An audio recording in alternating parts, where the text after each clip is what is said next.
¿Qué rumbo tomará nuestra organización en los próximos años?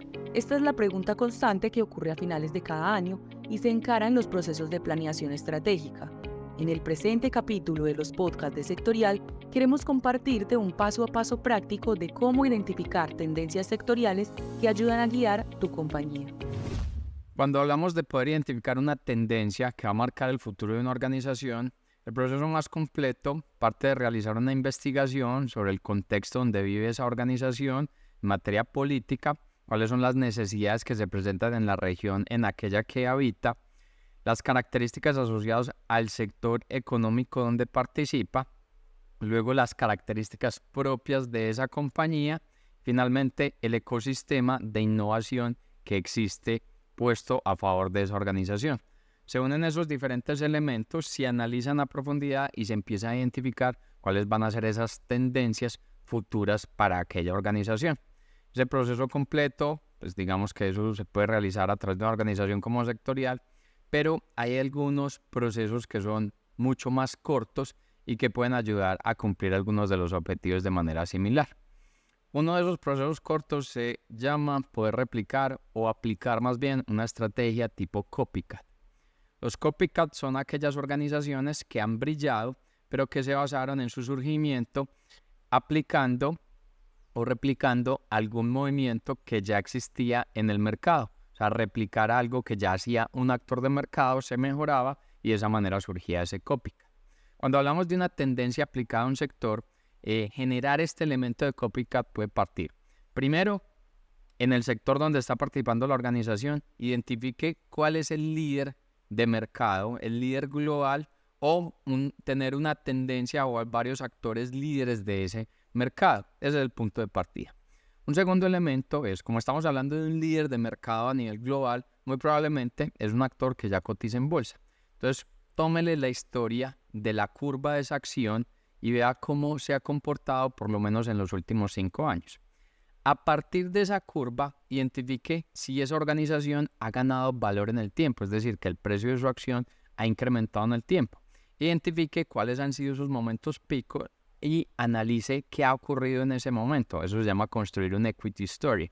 Ese equity story básicamente permite identificar esos momentos de pico, cuáles han sido las razones que ha generado ese movimiento, ese comportamiento, que normalmente va a ser una estrategia que ha aplicado esa organización.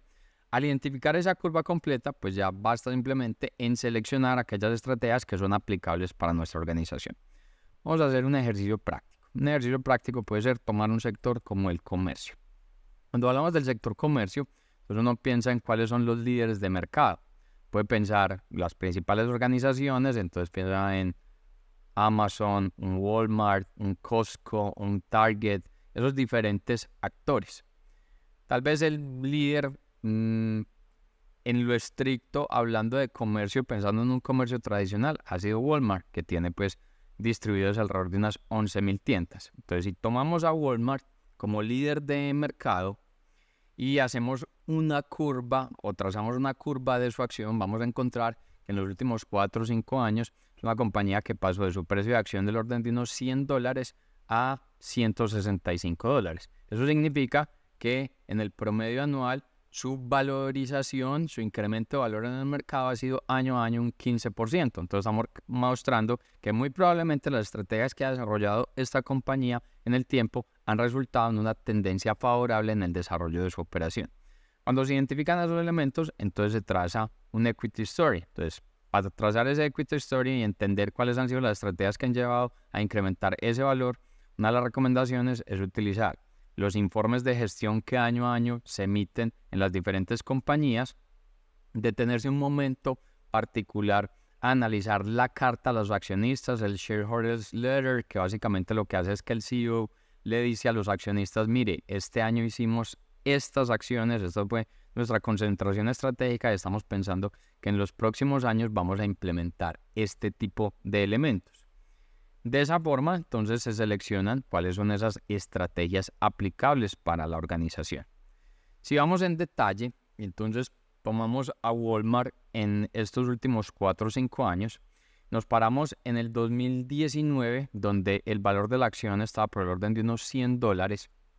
En ese momento la compañía estaba haciendo una apuesta principal por el e-commerce. Walmart era una compañía que para ese momento más atrás su principal canal era el canal presencial con 11.000 tiendas físicas. Esa apuesta por el e-commerce podía tomar una decisión de hacerlo de manera interna o poder hacer una estrategia de un crecimiento inorgánico, de identificar qué actores en el mercado le cumplían unas acciones de poder generar esa trazabilidad online, ese e-commerce. Un tema que visionó la compañía es que no fuera solamente un e-commerce basado en lo que tiene que ver con los elementos tradicionales de un almacén de cadena, sino que se pudiera aplicar a un segmento particular con un gran potencial de crecimiento en ese canal online. Y ese crecimiento potencial en ese canal online basado en un segmento nuevo, un segmento complementario, lo había identificado en la moda. Moda para mujer, moda para hombre, zapatos, outdoor y también pues el e-commerce asociado a un delivery. Básicamente esa estrategia inorgánica llevó a que Walmart adquirió compañías como Musuyo, como ModCloth, como Bonobos, como ShowBuy, como Parcel. Y ahí empezó a identificarse un incremento en el valor de la acción. La apuesta en ese momento era el e-commerce. Y para poder complementar esa apuesta en el 2020, digamos finales 2019 y gran parte del 2020, terminó cerrando tal vez su mayor transacción estratégica, que fue adquirir Flipkart, que es el principal comercio electrónico de la India. Estamos hablando entonces que Walmart pasó de unas tiendas físicas que siguen existiendo y son hacen parte de un valor importante de los activos de la organización, a complementar con esa estrategia online. No siendo suficiente, entonces la compañía, cada vez visionando el futuro, y por eso entonces hablamos de construir tendencias, para ese momento lanzó una incubadora que se llama Store Number 8. Y básicamente esa incubadora se basa en tecnología.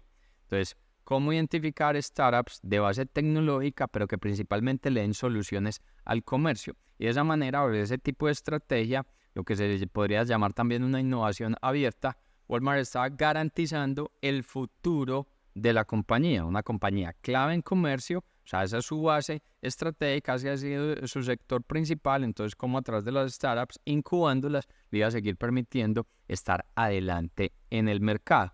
Entonces, estamos hablando que para ese momento la compañía ya no sonaba tanto que era una compañía con una gran superficie, sino que posiblemente se estaba convirtiendo en una tech o en una big tech con esa apuesta en el e-commerce. Y básicamente hasta ese momento estamos hablando que como tendencia para un actor de comercio era consolidar una omnicanalidad. Seguimos avanzando en el equity story de Walmart y estamos hablando que en ese 2020-2021 empieza a identificar que uno también de los activos valiosos de la compañía es el canal de las farmacias.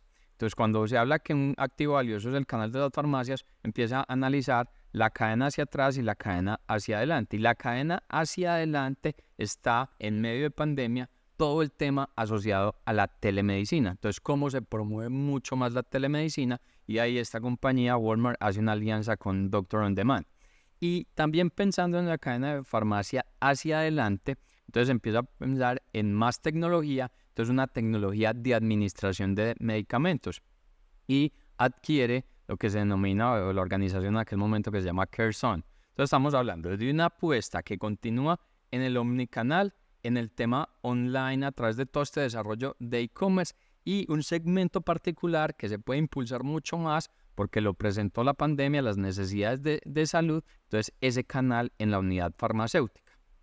Seguimos avanzando y, por ejemplo, en el 2022, entre el 21 y el 22, como ya estamos hablando de un perfil del consumidor muy diferente por todos los elementos que se generaron posterior al aislamiento, Walmart lanza un servicio por suscripción que se llama Walmart Plus. Y básicamente ese servicio se concentra principalmente en el delivery de alimentos. Sigues avanzando y la apuesta desde el 2022 es, en medio de presiones inflacionarias, presiones en tasas de interés, es mucha productividad. Y esa productividad lo llevó a acelerar el plan de reingeniería en su cadena de suministro, buscando una cadena de suministro que sea mucho más conectada, mucho más automatizada. Los últimos elementos que habla el CEO de Walmart es que para el 2026 más o menos el 65% de sus tiendas van a ser completamente autónomas. Si paras hasta ahí, entonces estamos hablando de un valor de la acción de $165. Entonces la mezcla de apuesta e-commerce que tenga moda, adicionalmente potencializar un canal farmacéutico, tener el delivery para los alimentos y una completa automatización fueron las principales tendencias de Walmart para hacer que anualmente crezca su valor a tasas del 15%. Entonces pasamos de hablar de una compañía exclusivamente gran superficie, comercio presencial, hablar de una Big Tech en diferentes tipos de segmentos. Y eso está moldeando la principal tendencia que explicará el desarrollo del sector comercio. En el próximo capítulo compartiremos nuestras proyecciones para 2024 y 2025 en cuanto a PIB, empleo, tasa de cambio, inflación y niveles de interés.